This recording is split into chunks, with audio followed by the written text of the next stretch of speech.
He was a bit messy, as I'm sure the rest of you will be. Drop your weapons!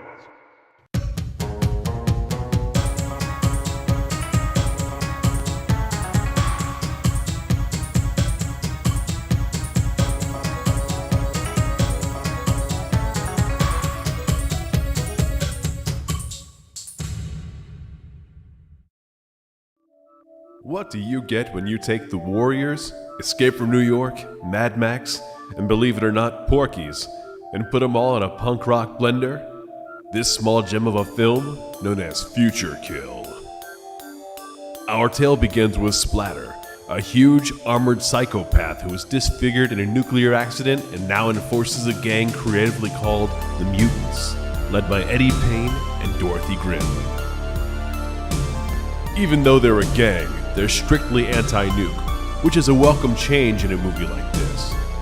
Surprisingly, Eddie is a sensitive dude and gets pissed at Splatter for killing one of their own. My people, you're out. Accordingly, Splatter sneers mega hard and smashes a table full of vaguely scientific stuff. It's at this point where things take a hard right and we end up in a fraternity house. Here, we meet Paul, Jay, Steve, Tom, and George.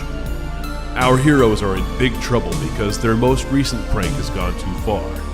In this case, stealing a rival frat leader's Corvette and having the thing crushed down to a 3-foot wide cube. You're probably thinking that's crossing the line. And you'd be right. But then you find out who the car belongs to. After this douchebag tells our boys that they're being forced to wear ladies' underwear at the next party as punishment, they proceed to tar and feather him.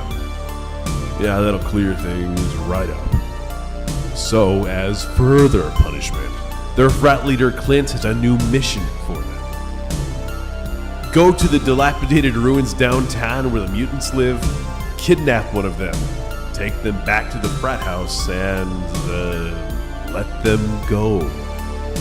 That's right, kids. What started off as mild public humiliation has been upgraded to a full-on felony. City. Anyway, we have a little montage where they get made up to look like members of the Mutants to blend in. The Mutants themselves aren't necessarily the scariest gang in the world, unless you find a flock of seagulls positively terrifying. After driving around for a while, Clint spots the perfect person to abduct. Unbeknownst to all of them, the one he picks is, holy shit, Eddie Payne. While figuring out who's gonna grab Eddie, Clint says what may be the most hilariously foreboding line ever dedicated to film. No, you got the guy in the shed. Who's in the shadows? Splatter. Clint wants the frail, goofy Tom to piss off the massive mutant in steel body armor.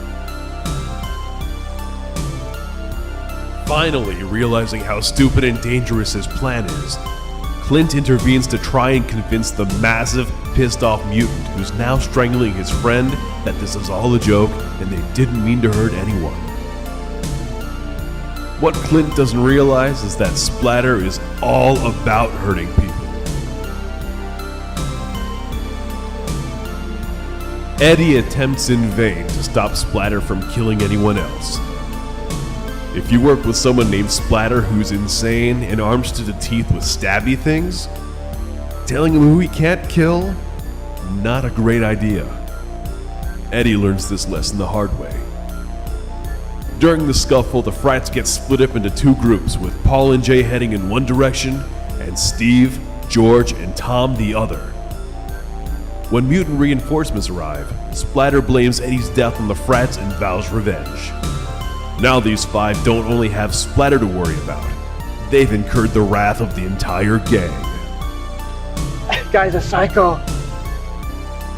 Steve, Tom, and George walk past a few mutants who are hanging out and minding their own business, at which point Steve mutters, Freaks. You're the freak. Predictably, this angers the mutants and a fight breaks out. Steve's a big meathead jock type, so he can hold his own, but the other two have a bit more difficulty. That is, until Tom completely flips out and uses a steel pipe to go full 2001 A Space Odyssey prologue. While scouring the streets for leads, Splatter gets approached by one of the mutants, a hooker with a funny drawl who wants to bang him, only to realize that, oh my god, Splatter has a melted dick. It turns out that being involved in a molecular mishap has affected more than his mood. Next thing you know, Splatter wraps her up in corrugated metal and presses down until her head pops. I'll give this movie credit where it's due.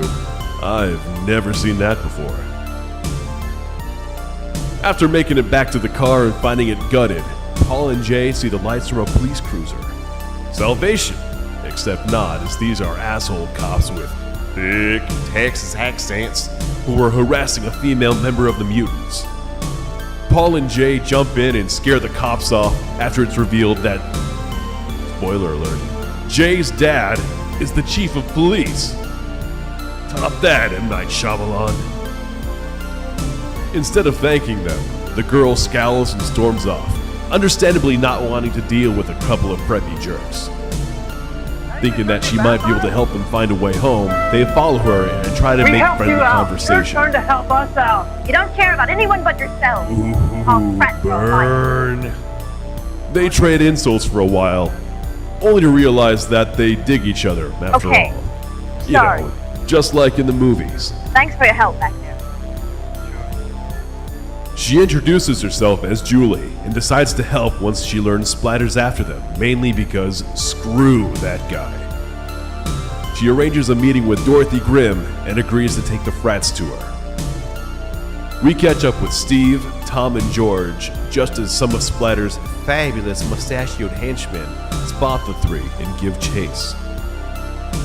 I find it funny that earlier, when Tom first kills someone, the movie treats it like this heavy, I now understand the weight of human life moment. But here, when they kill Splatter's henchmen, it's supposed to be awesome. You can't have it both ways, Future Kill. Midway through the brawl, Paul and Jay magically reunite with the others, literally by running into them. And afterwards, Julie takes everyone to a mutant-run club where we get treated to one of my favorite scenes of all time. A huge punk rock party where real-life band Max and the Makeups are performing their song Xerox. I also like this scene because it adds a ton of personality to the characters. At the start of the story, the five frats are essentially unlikable schoolboy jerks. Most of them are obnoxious and dim-witted. You can tell they listen to Bruce Springsteen records and blow their parents' money on booze and partying. Once they get in the punk club, they loosen up and talk to some punk chicks and even dance with the very same people they've spent this whole movie either insulting or fighting. Basically, it shows that we can all get along. A nice touch. Definitely one I was not expecting when I started watching. The peace, however, is short-lived once Splatter shows up. Admittedly, it's a pretty menacing shot, seeing his bright red duo hawk towering over the rest of the bobbing heads in the club, kinda like the shark fin in Jaws. It helps illustrate why the rest of the mutants are uneasy around him. Splatter almost Wolverines Paul's cranium, but accidentally demolishes the head of a poor bastard who gets in the way. After a narrow escape, they finally make it to Dorothy, who tells them that she has a way to get rid of Splatter once and for all. All they have to do is act as bait. This is where things take yet another hard ride, and Future Kill turns into a slasher flick. Dorothy takes them to Splatter's lair, gives each of them a weapon, and tells them to split up. There's some genuine tension here, as everyone is shown slowly pacing the tiny, claustrophobic hallways, garishly lit like comic book panels. In order to establish what we're dealing with here, we actually see Splatter injecting some mystery drug into himself. It's like the hunt isn't enough for him anymore. He has to give himself a toxic cocktail before making the kill. For a giant maniac, Splatter manages to be amazingly stealthy. He eviscerates George, props his dead body up against the wall for his friends to find, then grabs Jay and drags him to the same nuclear reactor that Splatter himself was deformed in. Right before Splatter nukes Jay, Dorothy charges in with the cutest baby pitchfork ever and impales him. Of course, this isn't enough to finish off the hulking radioactive son of a bitch, so she shoves him back into the reactor and watches his demise on the monitor while everyone else looks on in disgust. To wrap things up, I have to say I enjoyed Future Kill immensely.